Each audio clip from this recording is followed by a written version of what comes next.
Have you ever wondered what happens when your mind leaves your body, or what lies on the other side of life itself?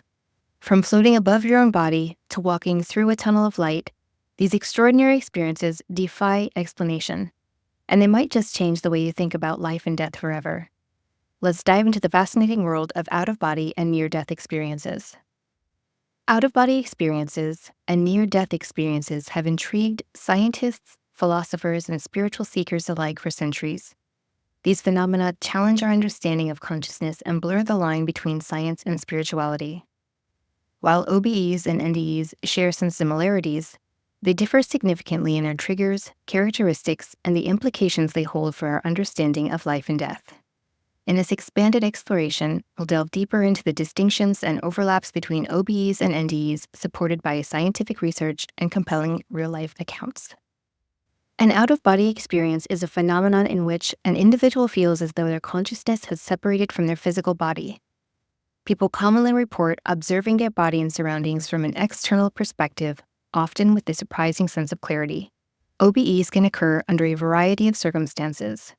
Spontaneously, sometimes people experience OBEs with no identifiable trigger. During sleep or near sleep states, OBEs in this case are often associated with lucid dreaming or sleep paralysis. Through meditation or spiritual practices, many report OBEs during deep meditative states or intentional astral projection exercises, or high stress or extreme physical situations. OBEs can be triggered by trauma, extreme fatigue, or sensory deprivation. One well-documented case of an OBE is that of Susan Blackmore, a psychologist who experienced an OBE as a college student during a period of deep meditation.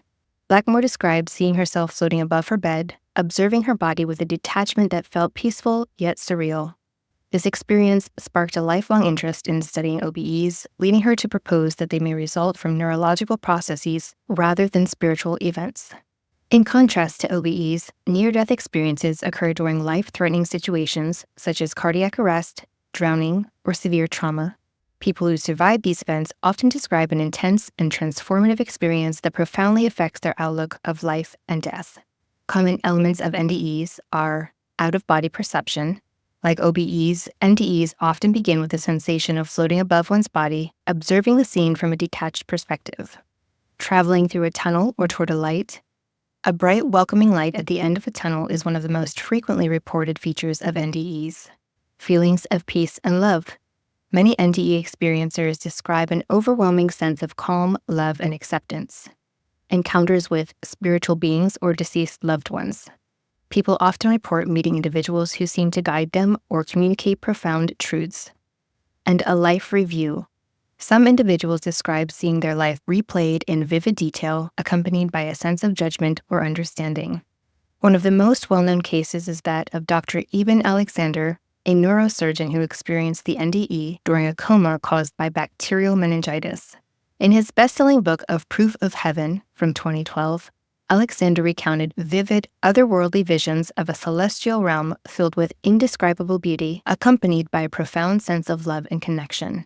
His experience, which defied his previously materialistic worldview, reignited debates about the nature of consciousness and the possibility of an afterlife. As for similarities between OBEs and NDEs, while OBEs and NDEs differ in their triggers and scope, they share some overlapping features. One is a sense of detachment from the body. Both experiences involve a vivid perception of existing outside one's physical self. Second is heightened clarity. People often describe these experiences as being hyper-real or clearer than waking reality. And third, transformation of perspective. While OBEs may intrigue or puzzle the experiencer, NDEs often lead to profound emotional and spiritual changes. Research has suggested that both phenomena may involve disruptions or alterations in brain function. For example, the temporal parietal junction, a part of the brain associated with self-awareness and spatial orientation, has been implicated in the perception of OBEs. Similarly, NDEs may involve surges of neurochemicals such as endorphins and dopamine during periods of extreme stress or oxygen deprivation. As for key differences between OBEs and NDEs, the first is triggers. OBEs often occur in non-threatening situations such as sleep, meditation, or moments of stress, whereas NDEs are always tied to life-threatening events or clinical death. Second is the emotional impact. With OBEs, while intriguing or unsettling, they're less likely to result in life-altering changes. NDEs are typically transformative, leading to reduced fear of death, a stronger sense of purpose, and sometimes a shift in spiritual or religious beliefs. And third, content and scope. OBEs primarily involve perceiving one's immediate physical surroundings. NDEs, on the other hand, extend to metaphysical experiences such as journeys or otherworldly realms and encounters with divine beings. As for scientific and philosophical perspectives, despite advances in neuroscience, the exact mechanisms behind OBEs and NDEs remain unclear. Theories range from purely neurological explanations to interpretations that suggest glimpses of an afterlife or alternate dimensions. For neurological theories, OBEs may result in sensory disconnection, where the brain creates a virtual reality based on internal models rather than external input. NDEs might arise from oxygen deprivation, which can trigger vivid hallucinations and feelings of euphoria as the brain struggles to cope with impending death. As for spiritual and metaphysical views, many people believe OBEs and NDEs provide evidence of the soul or consciousness existing independently of the body.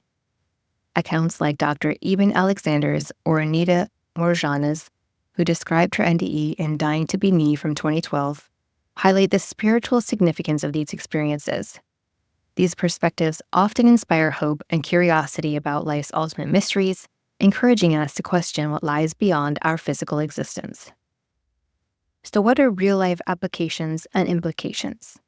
The study of OBEs and NDEs has implications for multiple fields, including medicine, psychology, and philosophy. Understanding these phenomena may help comfort the dying. NDE accounts often reduce people's fear of death and offer solace to those facing terminal illnesses. They can aid trauma recovery. OBEs and NDEs can help individuals process traumatic events and find meaning in their experiences. And expand consciousness research. Exploring these experiences may unlock deeper insights into the nature of perception, awareness, and existence. Before I get into the last segment, if you've ever had an out-of-body experience, a near-death experience, or you've done research in this area of parapsychology, please feel free to reach out for me because I would absolutely love to hear your stories. To answer the question of whether OBEs are the same as NDEs, the answer is no. Out-of-body experiences and near-death experiences are captivating windows into the mysteries of consciousness. While OBEs involve temporary detachment from the body in non-life-threatening circumstances, NDEs often occur in moments of crisis and bring with them profound spiritual elements. Both phenomena continue to challenge our understanding of the mind and its relationship to the body, sparking debates across scientific, spiritual, and philosophical realms. Through the stories of Susan Blackmore, Dr. Eben Alexander, and countless others, we glimpse the rich complexity of these extraordinary experiences. Whether interpreted as neurological events or spiritual awakenings, OBEs and NDEs remind us of the vast and largely unexplored potential of human consciousness. If you've taken time out of your day to watch this video, thank you. This channel is intended to be a safe space for curious minds to discuss the taboo nature of parapsychology in an open-minded manner. So if you're interested in sharing your professional work, personal experiences with psychic abilities, or pertinent research, feel free to reach out to me on WhatsApp. My contact information is in the description box below, and if you want to watch more videos about parapsychology, be sure to click the links on the screen.